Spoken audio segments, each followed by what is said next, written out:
The Great Hall of the Galactic Council was the most beautiful place in the known universe. Its walls were made of living crystal that sang soft music when light touched them.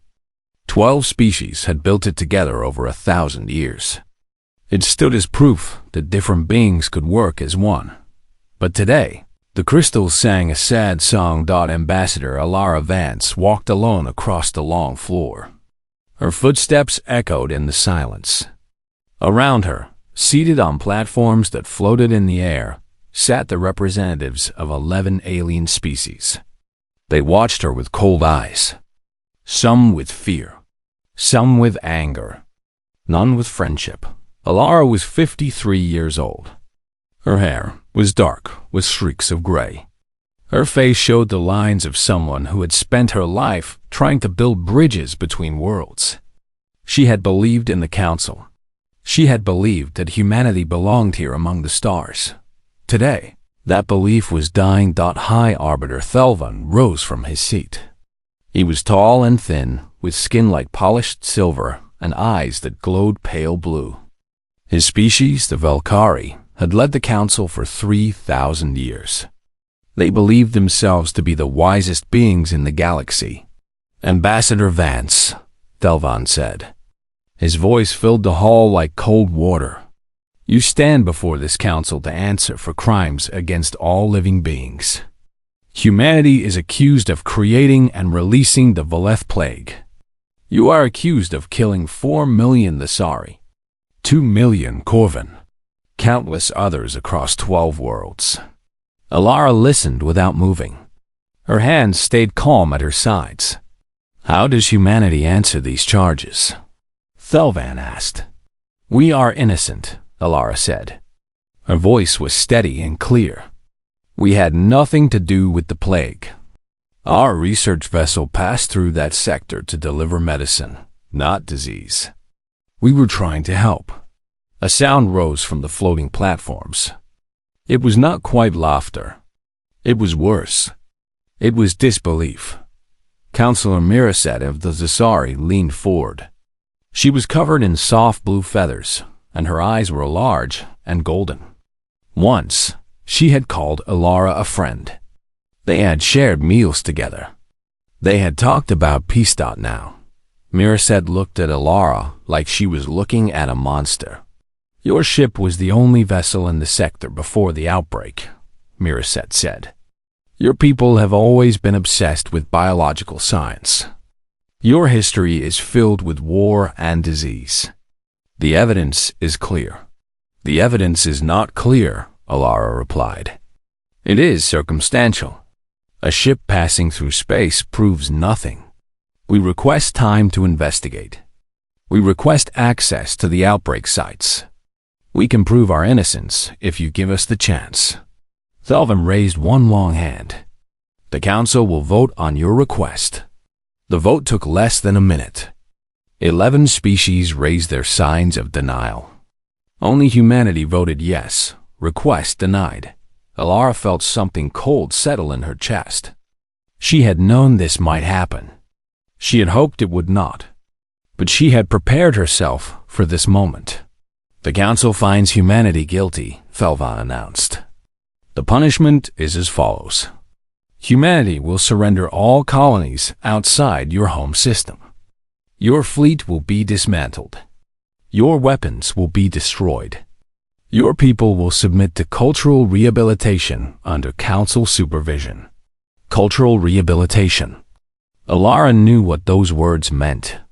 It meant the Council would decide what humans could think, what they could believe, what they could become. It meant the death of everything humanity was. She looked around the hall one last time. She looked at the Thesari, whose dying she had worked so hard to prevent. She looked at the Corvin, whose soldiers had fought beside human soldiers in 4 wars. She looked at the Velkari, who had welcomed humanity into the Council 80 years ago with promises of brotherhood. None of them met her eyes. Do you have anything to say? Thelvan asked.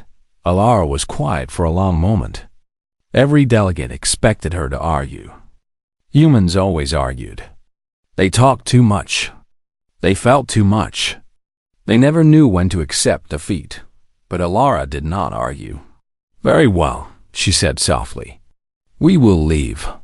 The words hung in the air. No one moved. "Leave?" Counselor Miraset repeated.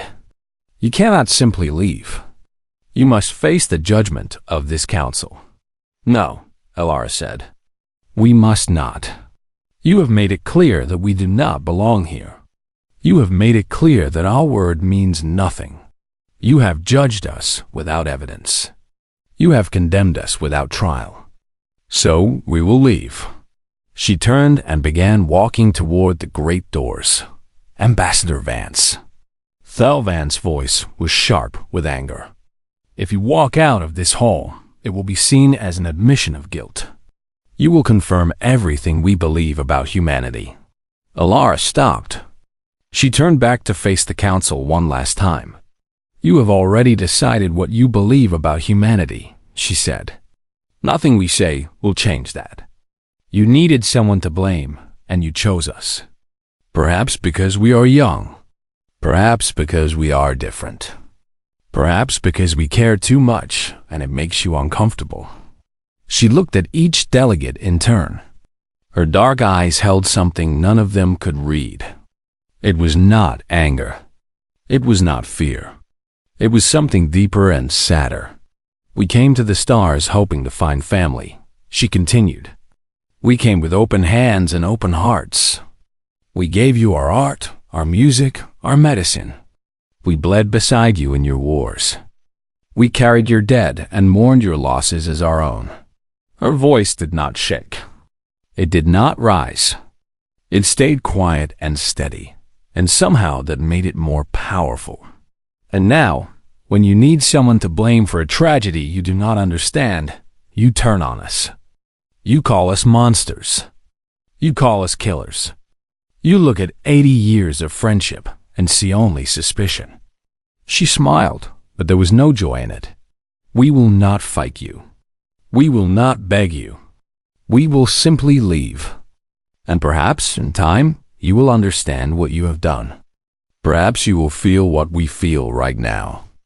But by then, we will be gone, and you will have to live with the silence we leave behind." She walked out of the great hall.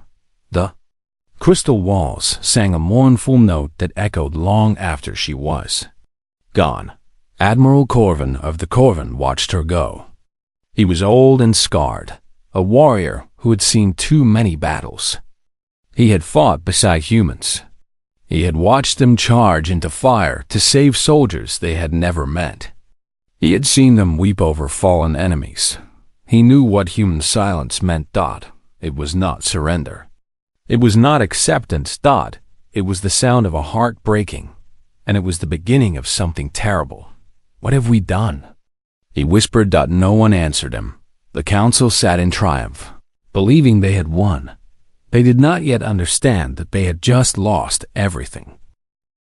The news spread across the galaxy like fire through dry grass. Humanity was leaving. Not fighting. Not negotiating. Just leaving. No one believed it at first. On the trading world of Thesserprime, a Thazari merchant named Velcor watched his human business partner close up shop. Her name was Sarah Chun. They had worked together for 15 years. She had helped him through hard times. She had taught him how to laugh when things went wrong. Now she was packing her belongings into a small bag. Her face was calm, but her eyes were red. "Sarah," Velcor said, "please, stay. Fight this. I will speak for you. May will speak for you." Sarah stopped packing. She looked at her old friend with tired eyes. "Would it matter?" she asked. "The council has decided. Your people have decided. We are guilty until proven innocent, and they will never let us prove anything." "But this is your home too," Velcor insisted. "You built this shop with your own hands. You raised your children here. You cannot just walk away." Sarah picked up a small picture frame. It showed her family standing in front of the shop on opening day. Her husband. Her 2 daughters. All of them smiling. We can, she said softly. And we will. Because staying would mean accepting that we are what they say we are. Staying would mean letting them remake us into something we are not. She placed the picture in her bag. We would rather lose everything than lose who we are. Velcor did not know what to say. He had never seen humans like this. He had seen them fight. He had seen them argue and shout and pound tables with their fists. He had never seen them simply give up. But this was not giving up. He understood that now. This was something else. Something proud and terrible. Sarah hugged him one last time. She did not say goodbye. She just held him tight for a moment, and then she walked away.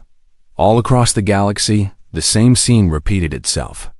Humans closed their businesses, packed their homes, said farewell to friends who had become family, and they did it in silence. On the military station of Corvin's Reach, human soldiers withdrew from their positions.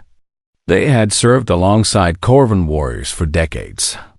They had bled together, died together, saved each other's lives more times than anyone could count. General Tarax of the Corvin watched them go.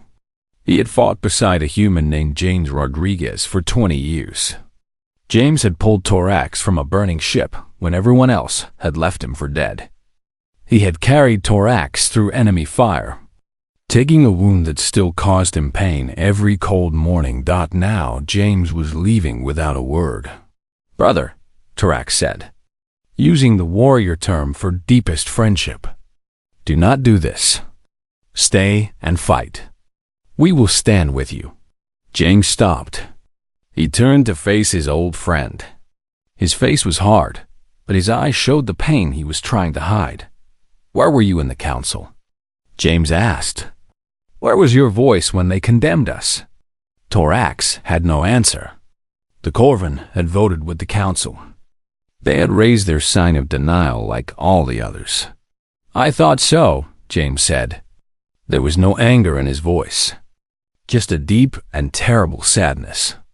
"We have always fought for you. We have always stood with you. But when it was our turn to need you, you turned away."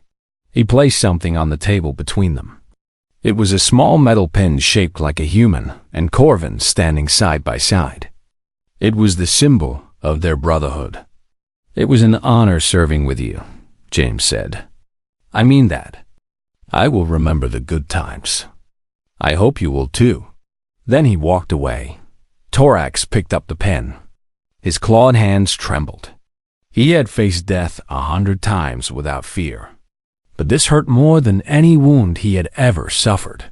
On the garden world of Valantis Prime, the humans had built something special. They called it the Grand Archive. It was a massive building filled with the cultural treasures of 18 species, art, music, history, stories, languages that were dying, songs that had been forgotten. The humans had spent 50 years gathering it all. They had traveled to dying worlds to record the last speakers of ancient tongues. They had sat with old ones and listened to stories that had never been written down.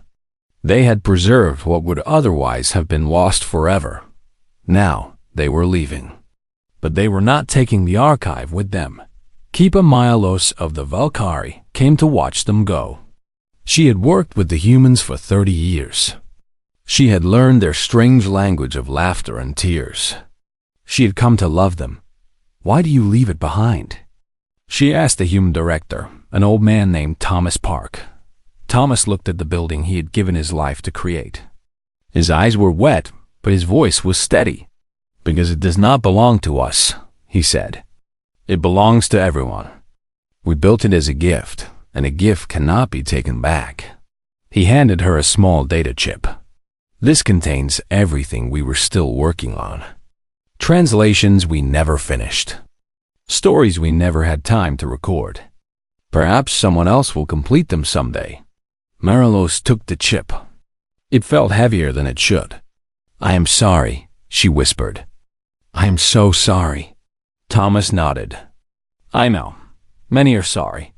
But sorry does not change what happened. Sorry does not bring back the trust that was broken. He looked at the sky, where human transport ships were gathering like leaves before a storm. We came here believing that knowledge could unite us, he said. We believed that if we preserved your stories, you would see that we respected you, that we loved you. But in the end, our love was not enough. Your fear was stronger. He walked toward the transport that would take him away forever. Take care of the archive, he called back. It is the best of us. Remember that, if nothing else. The last human ship to leave was a small diplomatic courier. Ambassador Alara Vance stood at its window, watching the Arcturus gate grow larger. This gate connected council space to the unknown regions beyond. Once humanity passed through, they would be gone from the galaxy they had tried so hard to call home. Her aide, a young man named David, stood beside her. Should we say something? He asked. Some final message?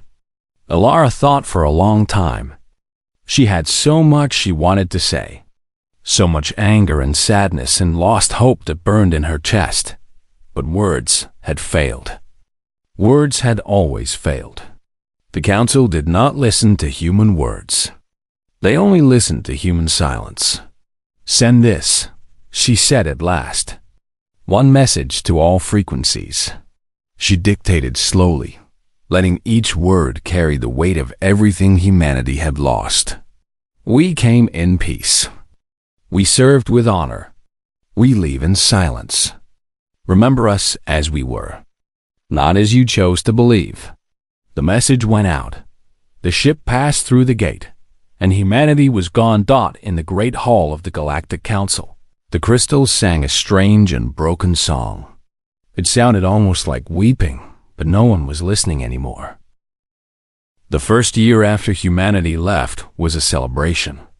The council told themselves they had done the right thing. They had removed a dangerous species from their midst.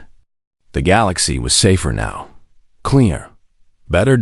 They divided up the human colonies among themselves.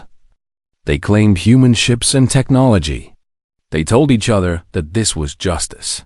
But the cracks began to show. Almost immediately, the Velith plague had not stopped spreading. Human doctors had been working on a cure. They have been close, so close to finding a way to stop the disease. But their research had left with them. Their notes, their medicine, their understanding of how the plague worked. Now the plague mutated into something new. Something worse. On Nesser Prime, the death toll doubled in 3 months. Hospitals that had once been staffed by human volunteers now stood empty. Medical supplies that humans had manufactured stopped arriving.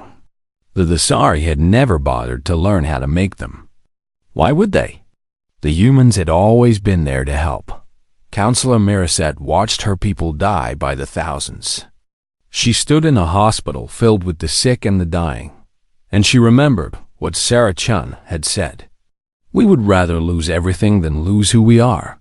The humans had lost everything, but they had kept who they were. Miraset was beginning to wonder if her people had made the opposite choice. The frontier. Wars began again in the second year. For 30 years, human peacekeepers had held the border between the Corvan Empire and the Dasari Federation. They had stood in the middle of ancient hatred and refused to let it burn into war. Humans were strange that way. They would fight and die for causes that were not their own. They would step between enemies and demand peace, even when both sides wanted blood. Their stubborn insistence on talking instead of fighting had saved millions of lives. Now there was no one to stand in the middle. The first battle killed 10,000 soldiers. The second killed twice that many. Within a year, the frontier was burning again, and no one remembered how to stop it. Admiral Corvan led his fleet into battle after battle. He won some. He lost others. But every victory felt empty. Every defeat felt deserved. He kept the pin that James Rodriguez had left behind. He looked at it every night before he slept. 2 figures standing side by side. Human and Corvan. Brothers. He had betrayed that brotherhood. He had stood silent when his brother was accused. He had raised his sign of denial with all the others, and now his brother was gone, and the galaxy was falling apart. The trade routes collapsed in the third year. Humans had been the galaxy's couriers, not because they were the fastest or the cheapest, but because they were the only ones everyone trusted. The Thesari would not trade with the Corvin. The Velkari looked down on everyone else. A dozen species had a dozen grudges that went back thousands of years, but everyone had traded with the humans. Now the goods stopped flowing. Planets that depended on imports began to starve. Factories that needed raw materials shut down. The economy that had connected 100 worlds slowly fell apart. High Arbiter Thelvan called emergency meetings. He demanded solutions. But every solution required cooperation, and cooperation required trust. And trust had left with the humans. The worst blow came from the archive. Keeper Marilos had tried to continue the work the humans had started.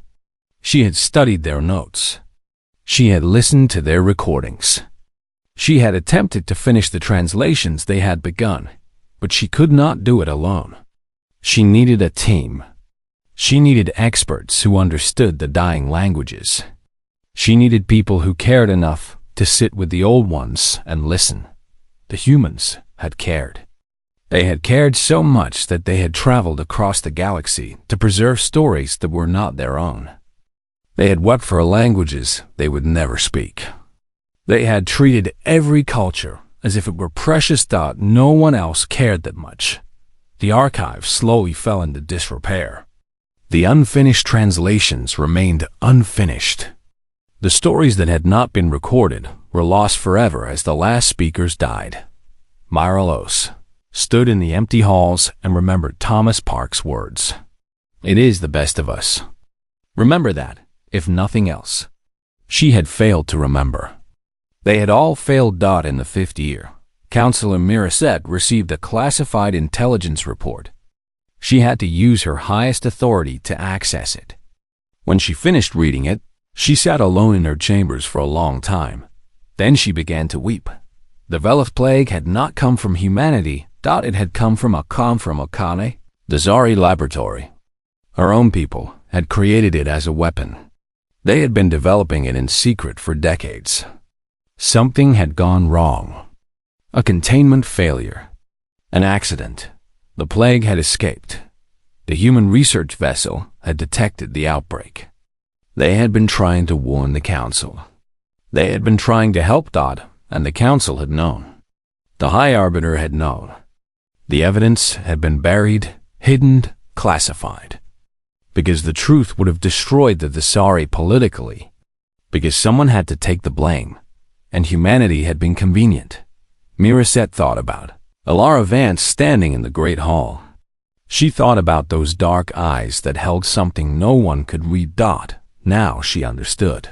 What she had seen in those eyes. It was not anger. It was not fear. It was knowledge. Elar had known the truth. She had known that humanity was innocent. She had known that the Council was lying. And she had chosen to leave anyway. Because what was the point of staying? What was the point of proving innocence to people who did not want to believe it? What was the point of fighting for a family that had already decided you were the enemy? Miraset picked up her communication device. She called an emergency meeting of all those who remembered the truth. Those who had been silenced. Those who had been too afraid to speak. "We were wrong," she said when they gathered. Her voice was heavy with shame. "We were wrong about everything. And now we have to find a way to make it right." "How?" asked Admiral Corvin. His eyes were tired. The war had aged him terribly. "They are gone. We do not even know where they went." "Then we find them," Miraset said. "We search until we find them. And when we find them, we fall on our knees and beg them to forgive us." "Why would they forgive us?" asked Keeper Miralos. "We took everything from them. We accused them of murder. We drove them from their homes. Why would they ever forgive that?" Miracet was quiet for a long moment. "Because they are human," she said at last. "And humans have always been better than the rest of us." It was not much of a hope, but it was all they had. Outside the window, the stars burned cold and distant. Somewhere out there, beyond the gates and the borders and the charted space, humanity waited in silence, and the galaxy that had driven them away was slowly learning how much it needed them. 20 years had passed since humanity left the galaxy. 20 years of war and plague and slow collapse. The Council had broken into 3 factions that hated each other. Billions had died. Worlds had burned. The young delegates who had grown up hearing stories of the humans finally gained enough power to do something about it. They called themselves the Reconciliation Coalition. Their goal was simple and impossible: find humanity and beg for forgiveness. They built 12 ships, one from each species. They chose crews who remembered the humans, scientists who had worked with human researchers, soldiers who had fought beside human warriors, diplomats who had learned from human ambassadors. They called it the Reconciliation Fleet. Admiral Corvin was very old now.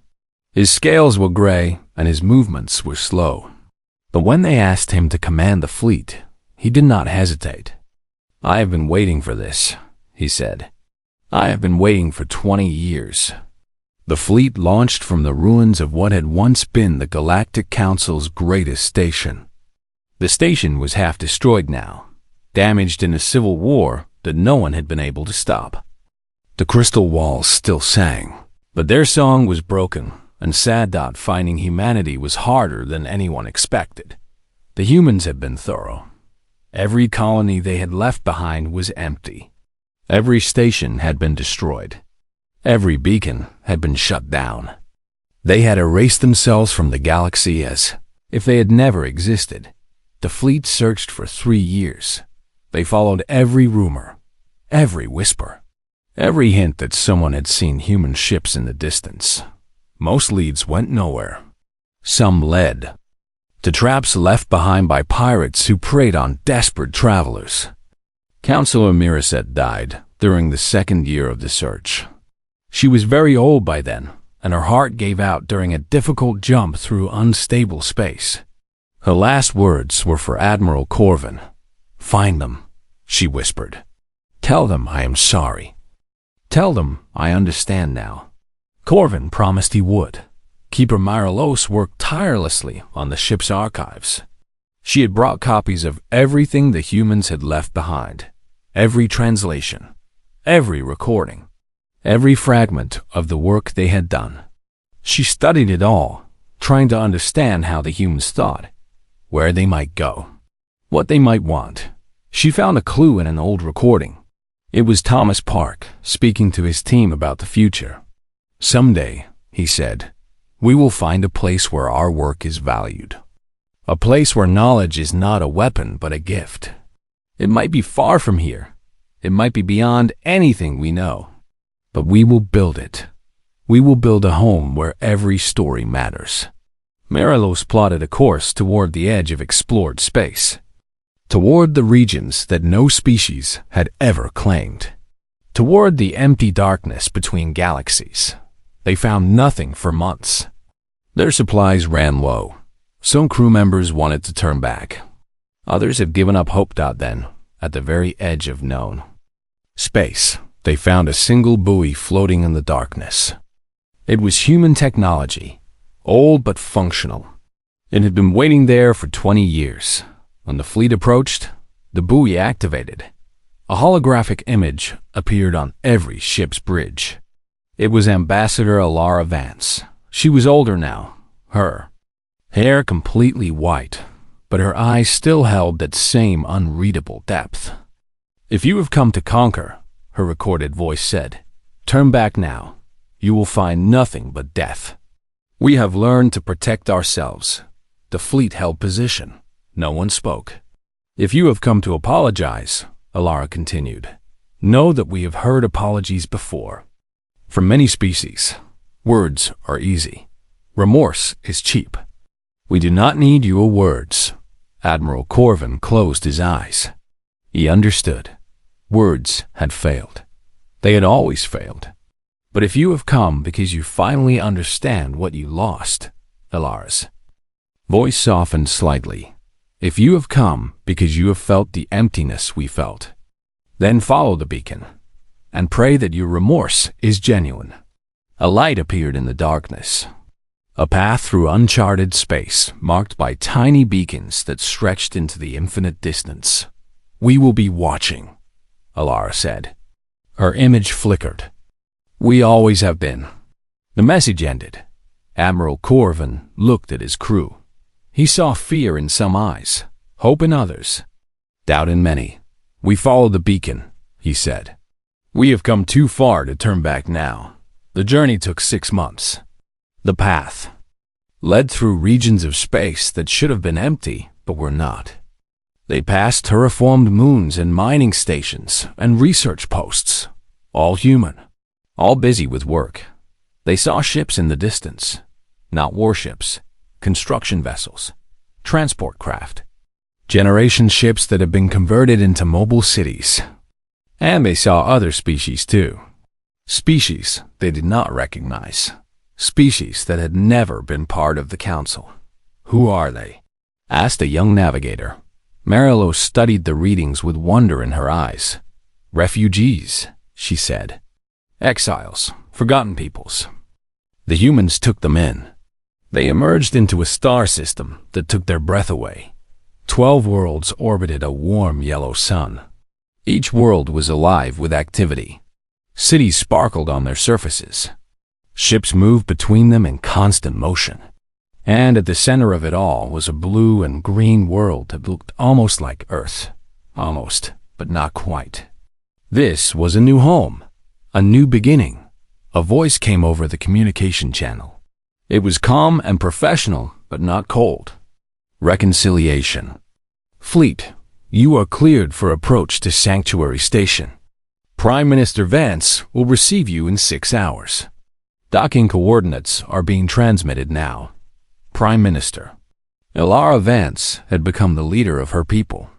Admiral Corvin guided his flagship toward the massive station that orbited the blue world. It was beautiful in a way that human things always were. Functional but graceful. Strong but welcoming. As they approached, they saw words written on the station's hull in 100 different languages. They were the same words repeated over and over. All are welcome who come in peace. Corvin read those words and felt something break inside him. The humans had been driven out of the galaxy by fear and hatred. They had lost everything they had built. They had been called monsters and murderers. And they had responded by building a place where everyone was welcome. They are better than us, he whispered. They've always been better than us. He thought about James Rodriguez. He thought about the pin that still hung around his neck. 2 figures standing side by side. Human and Corvin. Brothers. He had betrayed that brotherhood. Now he had to face the people he had betrayed and ask them to forgive him. He did not know if he had the right to ask. He did not know if forgiveness was even possible. But he had to try. The docking clamps engaged. The airlock opened. And Admiral Corvin stepped forward to meet the species he had wronged, carrying nothing but his shame and his hope and his prayer that humans were as good as he remembered. The garden was the most peaceful place Admiral Corvin had ever seen. Flowers from 100 worlds grew side by side in perfect harmony. Trees that should not have been able to share the same soil stretched toward a warm sky. Water flowed in gentle streams, and small creatures played in the grass without fear. This was where Alara Vance had chosen to meet them. She sat on a simple bench beneath a tree with silver leaves. She was old now, her hair completely white, her face lined with decades of leadership and loss and hard-won peace. But her eyes were the same, dark and deep, and carrying something that no one could quite read. The delegation from the Reconciliation Fleet approached slowly. There were 12 of them, 1 from each species. They had argued for days about what to say. They had rehearsed speeches and prepared explanations and practiced apologies.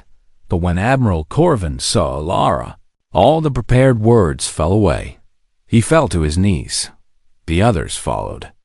12 representatives of 12 species, kneeling in the dirt before a single human woman. "We were wrong," Corvin said. His voice was rough with emotion. "We were afraid of what you represented. You made us question ourselves. You made us look at our hatred and our pride and our old wounds. And we hated you for it." Alara did not speak. She just watched them with those unreadable eyes. "We blamed you for our failures," Corvin continued. "We needed someone to punish, and you were convenient. You were different. You cared too much. You loved too openly. And we used that love against you." Keeper Marillo spoke next. Her voice trembled. "We let the archive fall apart. We could not continue what you started. We did not have enough people who cared. Your gift to us, your life's work. We failed it." A young Dasari delegate spoke. He was too young to remember the humans himself. He had only heard the stories. "My grandmother was Counselor Miraset," he said. "She told me to find you.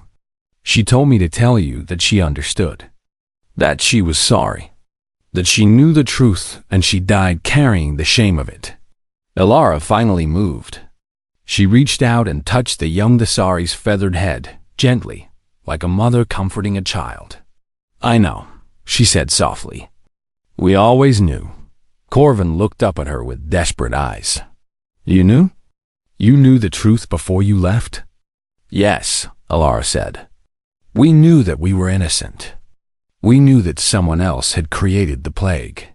We knew that the council needed someone to blame and chose us because we were young and different and alone." "And why did you not fight?" Corvin asked. "Why did you not expose the truth? Why did you just leave?" Alara was quiet for a long moment. She looked around the garden, at the flowers and the trees and the peaceful sky. "Because fighting would have made us into what you feared," she said.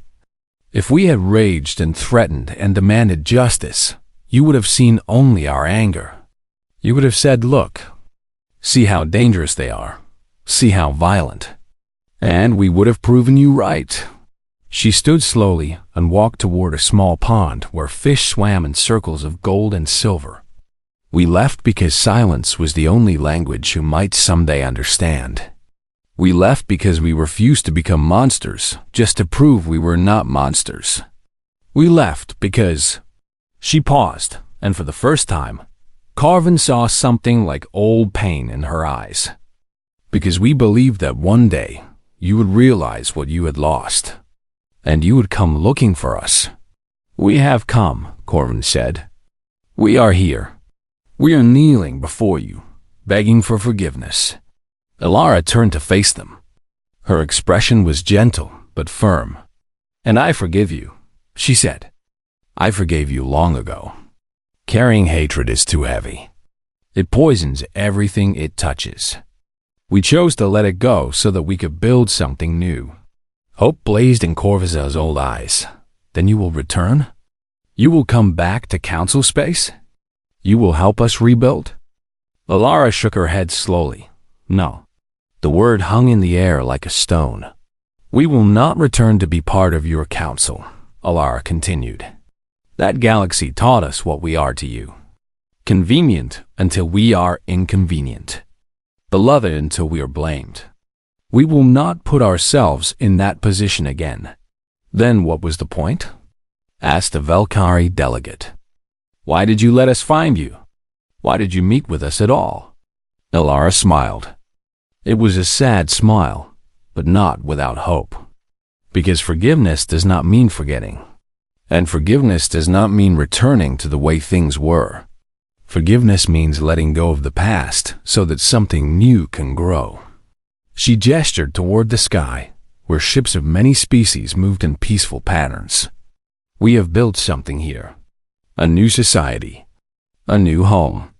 Not just for humans, but for everyone who was cast out and forgotten. 17 species have joined us. Refugees from your wars. Exiles from your judgments. People that your council considered worthless. She looked at each delegate in turn.